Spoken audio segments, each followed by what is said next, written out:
Good evening, friends.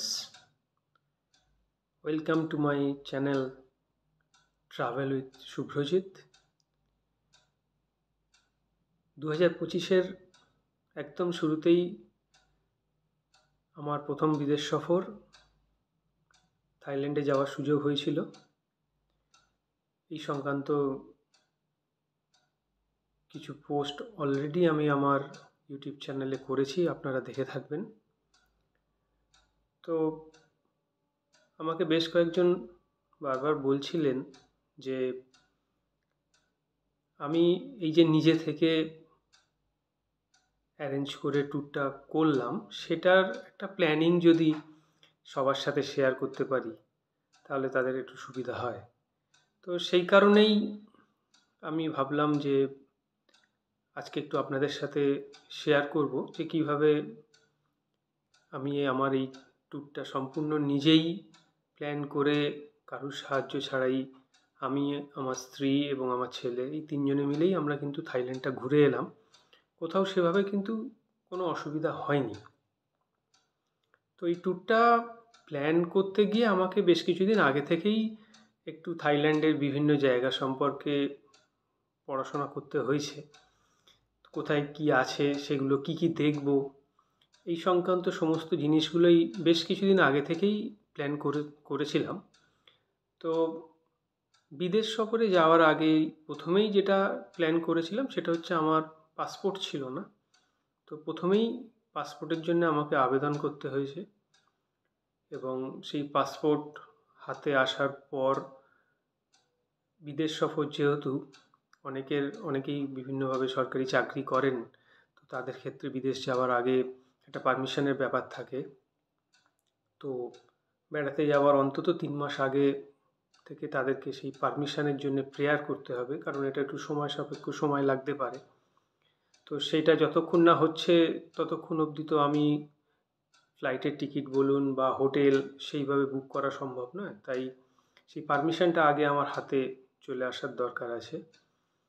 তো যখন passport এবং এই পারমিশন দুটোই হয়ে যাবে তখন আমি এবার আমাকে বিভিন্নভাবে হোটেলের খোঁজটা নিতে হবে। হোটেলগুলো আমি মেক মাই ট্রিপ বা অ্যাগোডা এই জাতীয় অ্যাপসগুলো থেকে হোটেলগুলো আমি দেখেছিলাম। তো এক্ষেত্রে যেটা জানার দরকার আছে যে কোন জায়গায় আমাকে হোটেলটা নিলে আমার ঘুরতে সুবিধা হবে, তো সেটার জন্য একটু স্টাডি করার দরকার আছে। তো আমি বলছি কিভাবে কোন জায়গায় হোটেলটা নিলে আমার বেসেছিলাম বলে আমার সুবিধা হয়েছে, সেটা আপনাদের সাথে আমি শেয়ার করছি। তো আমি আমার এই পাসপোর্ট এবং নেসেসারি পারমিশন এগুলো নেওয়ার পরে তো আমি যেটা করেছিলাম, আমি দেখেছিলাম যে মেক মাই ট্রিপ বা অ্যাগোডাতে অ্যাডভান্সে হোটেল বুক করে নেওয়া যায় উইদাউট এনি পেমেন্ট। তো তার একটা নির্দিষ্ট দিন থাকে যে এত দিনের মধ্যে আপনাকে কনফার্ম করতে হবে। তো আমি সেই মতো সেই সুবিধাটা নিয়েছিলাম। আমি প্রায় হোটেলগুলো বুক করে রেখেছিলাম। না হলে আমি যেটা দেখেছিলাম যে হোটেলগুলো একটু ভালো জায়গায়, যেহেতু আমার নিজে থেকেই আমি সব অ্যারেঞ্জ করেছিলাম, তাই আমি একটু বাজেট ফ্রেন্ডলি ট্যুরটা করতে চেয়েছিলাম। সেই কারণে যে হোটেলগুলো থাকলে একটু রেটটা কম বা জায়গাটা ভালো, হ্যাঁ, দুটো মিলেমিশে আমার জায়গাটাও ভালো হতে হবে, আমার রেটটাকেও একটু দেখতে হবে। তো সেই রকমের কিছু হোটেল যেগুলো আছে সেগুলো খুব তাড়াতাড়ি কিন্তু বুক হয়ে যায়। তো সেই কারণে যারা প্ল্যান করছেন একটু এই হোটেলগুলো দেখবেন। অনেক ক্ষেত্রেই জিরো পেমেন্টে আপনি হোটেলটা বুক করে নিতে পারবেন। এবার আপনার জার্নি ডেট তার একটা নির্দিষ্ট আগে অবধি ওরা বলে দেয় যে এর মধ্যে আপনাকে পেমেন্টটা করতে হবে। তো আশা করি ততক্ষণে আপনার হাতে সব কিছুই চলে আসবে। আপনার পারমিশন বলুন, পাসপোর্ট বলুন। পাসপোর্টটা আগে আপনাকে করাতে হবে, পাসপোর্টটা অত দেরি করলে হবে না, পারমিশনের কথাটাই বলছি।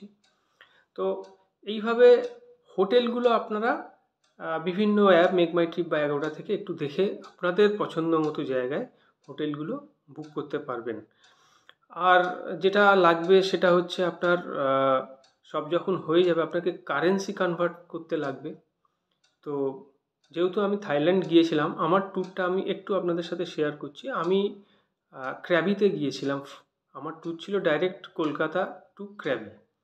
তো সেই মতো আমি ক্র্যাবি কলকাতা থেকে ব্যাংকক আমি ফ্লাইট, এবং তার সাথে সাথেই ব্যাংকক থেকে আবার ক্র্যাবির জন্য আমি ফ্লাইটে চলে গিয়েছিলাম।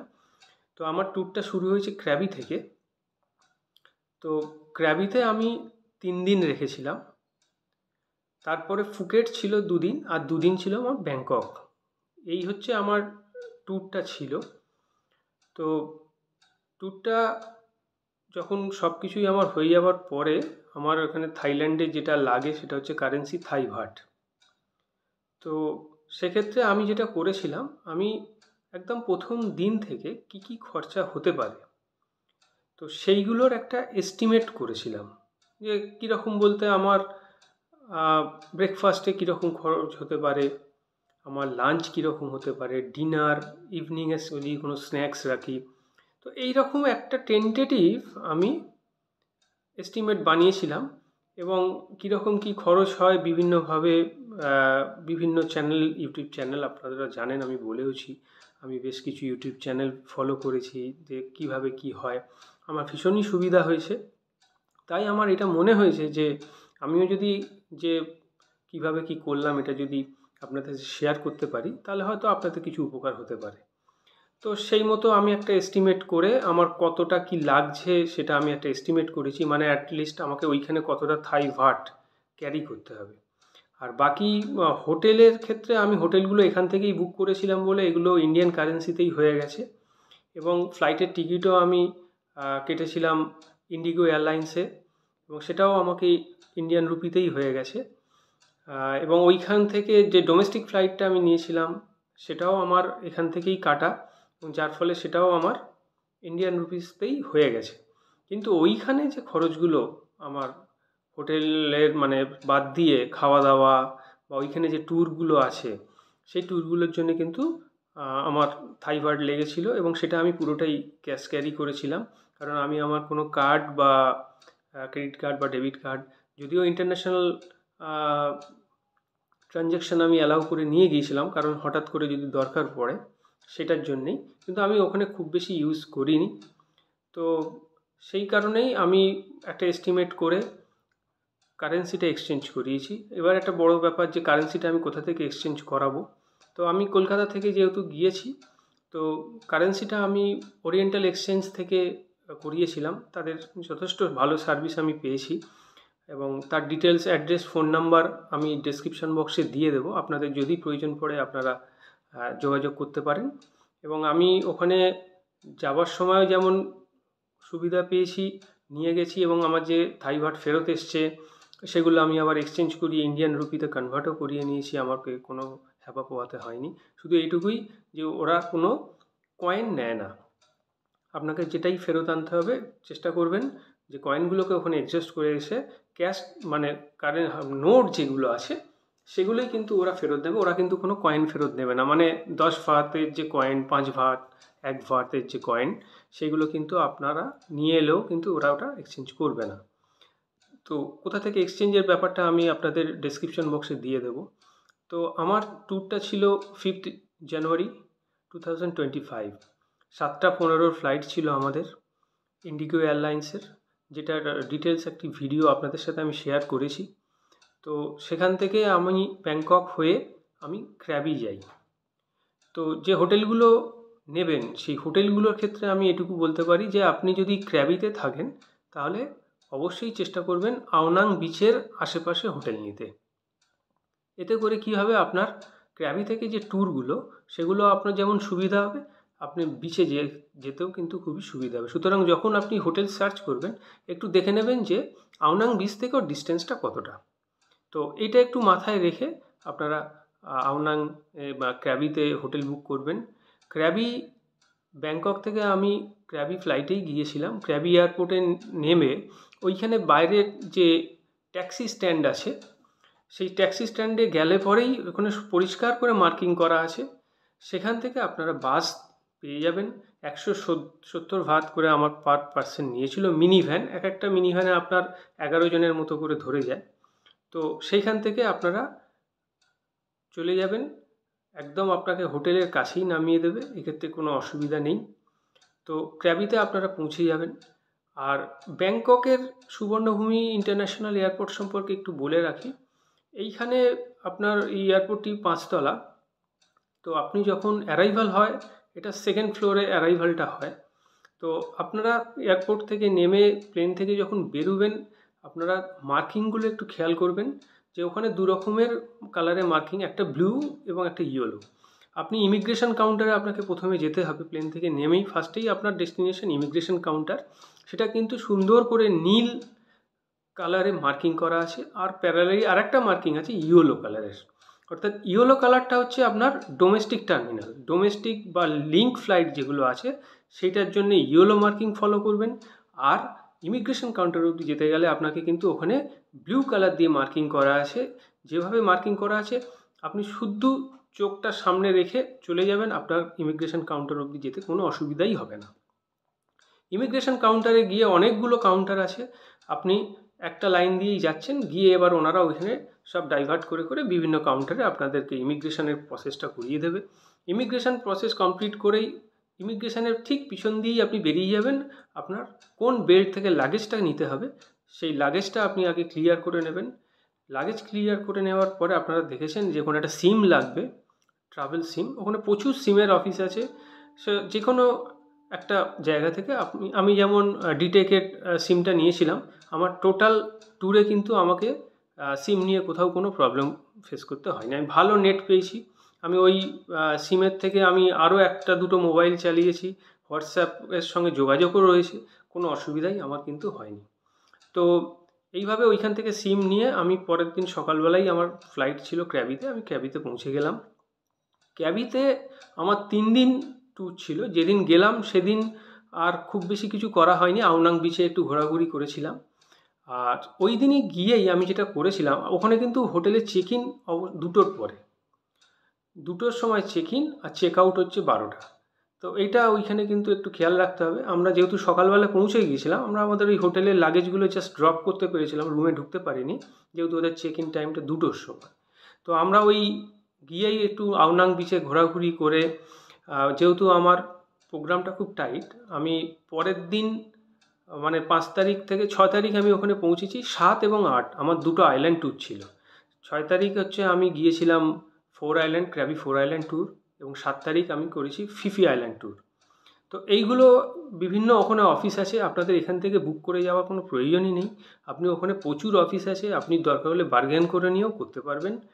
এবং আমি ওই 6 তারিখ গিয়েই ওইটুকু সময়ের মধ্যে আমি ওখানে 2টো ট্যুর বুক করে নিয়েছিলাম, 6 এবং 7, ক্র্যাবি এবং Phi Phi island tour. Phi Phi island ট্যুরটা ফুকেট থেকেও করা যায়, কিন্তু আমি যেহেতু ট্যুরটা যেভাবে সাজিয়েছিলাম, তো আমি আমার সময় বাঁচানোর জন্যে আমি ফিফি আইল্যান্ড ট্যুরটা ক্র্যাবি থেকেই করেছিলাম।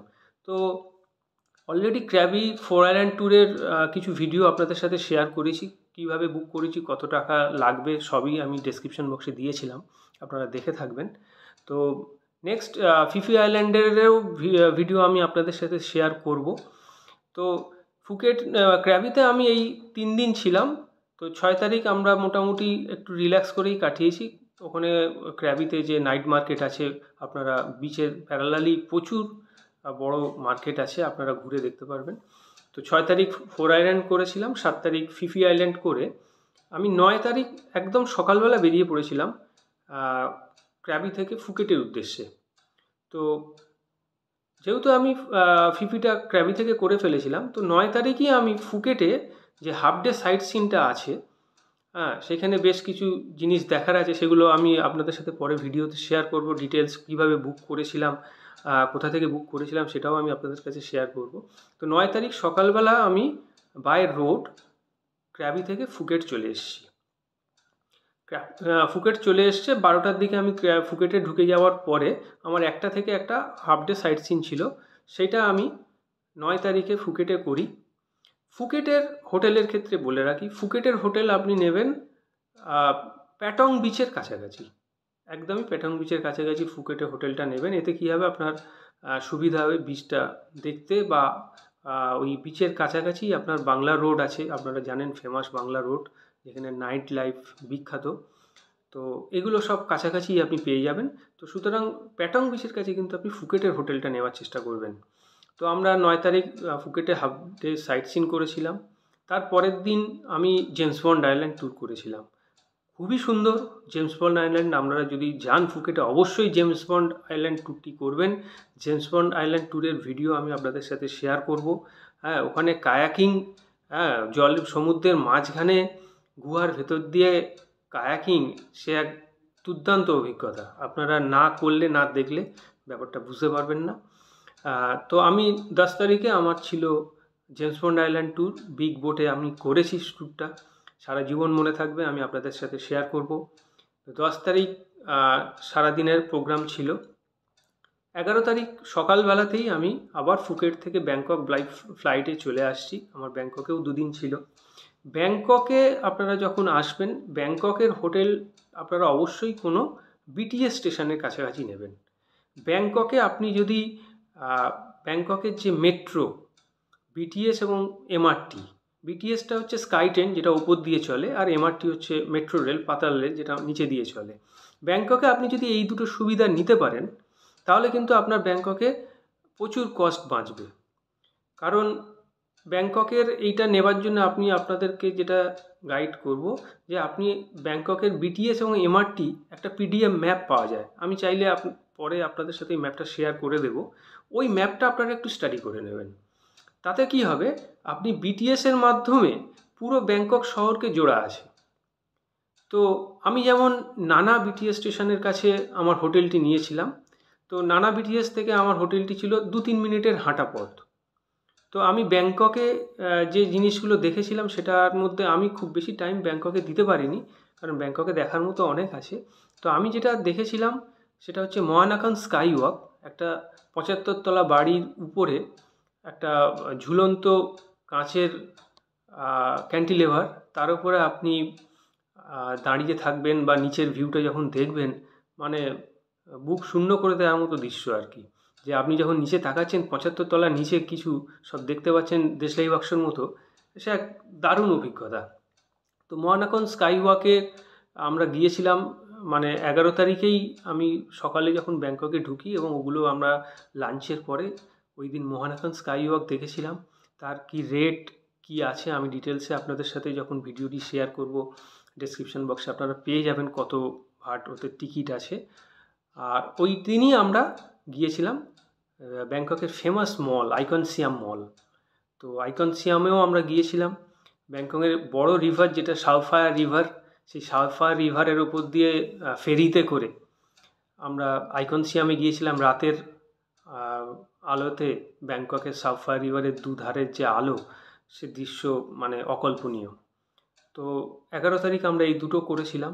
পরের দিন 12 তারিখ আমরা গিয়েছিলাম ব্যাংককের ফেমাস গ্র্যান্ড প্যালেস, ওয়াট ফু এবং হচ্ছে ওয়াটারুন। এই তিনটি মেন ব্যাংককের আকর্ষণ আছে, যেখানে রাজাদের সব ব্যাপার, সেগুলোরও ভিডিও আমি ছোট ছোট করে করেছি, আমি আপনাদের সাথে শেয়ার করব। তো ব্যাংককের যদি কস্টের মধ্যে আপনি ঘুরতে চান, তো আমি আপনাদের সাজেস্ট করব যে আপনারা ব্যাংককে বিটিএস এবং এমআরটি ফেসিলিটিটা নেবেন। এবং এই কারণেই আপনারা ব্যাংককের কিন্তু হোটেলটি অবশ্যই কোনো বিটিএস স্টেশনের আশেপাশে করবেন। ওখানে দুটো বিটিএস লাইন চলে, একটা সুকুমবিট, একটা সিয়ম।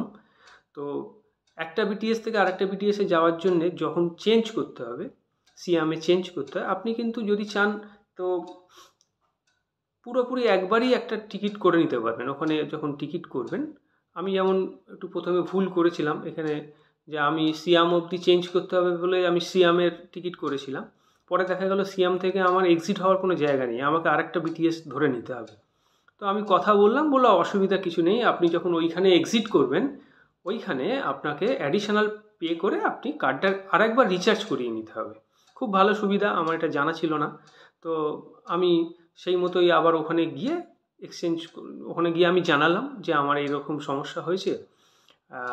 তো ওরা সাথে সাথেই আমার কার্ডটা নিয়ে নিল, নিয়ে ওটাকে রিফিল করে দিল। তা আমি কার্ড পাঞ্চ করে বেরিয়ে গেলাম। তো মহানাকান স্কাই ওয়াক যেতে গেলে কোথায় নামতে হবে, কি করতে হবে, এই সংক্রান্ত যখন মহানাকানের ভিডিওটি আমি আপনাদের সাথে শেয়ার করব, তার ডিটেলসটি আমি আপনাদের ওইখানে দিয়ে দেব।